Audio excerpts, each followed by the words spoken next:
আমাদের অনেক দিনের একটা স্বপ্ন ছিল যে আমরা ট্যুরে যাব এবং রাত্রে এভাবে খোলা আকাশের নিচে ক্যাম্পিং করব। তো সম্ভবত ইনশাল্লাহ আজকে আমাদের সেই স্বপ্নে পূরণ হতে যাইতেছে। আমাদের এই হচ্ছে ক্যাম্পগুলো আর পিছনে হচ্ছে যে সমুদ্র। তো আলামিন ভাই, আপনার অনুভূতি কি? আলামিন ভাই অনুভূতি কি আপনার?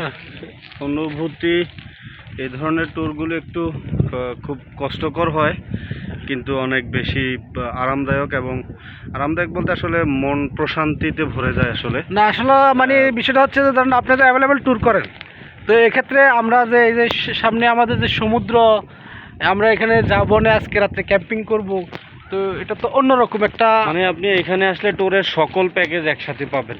সমুদ্র পাচ্ছেন, আপনি ধরেন তাঁবুতে থাকা, সমুদ্রের একেবারে পাশে সমুদ্রের গর্জন শুনতে পাবেন, এবং পাশাপাশি আপনি ঝাউবনের মধ্যে থাকতেছেন, মানে হচ্ছে এখানে ধুলনায় দুলতেছেন আপনি, তারপর বাতাসে বসে থাকতে পারতেছেন, মানে সকল প্যাকেজ আপনি একসাথে পাচ্ছেন এখানে আসলে। তো আপনারাও যদি এভাবে ঘুরতে চান চলে আসুন।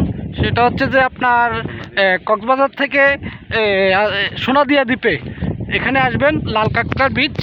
এখানে আসলে আপনার খাওয়া থাকা, এভাবে জাউতলার পাশে আপনার ক্যাম্পিং ব্যবস্থা করা, এই পাশে সমুদ্রের পাশে দোলনা খাওয়া, সমুদ্রেতে গোসল করা, সকল কিছু আপনি একসাথে পেয়ে যাবেন। ধন্যবাদ।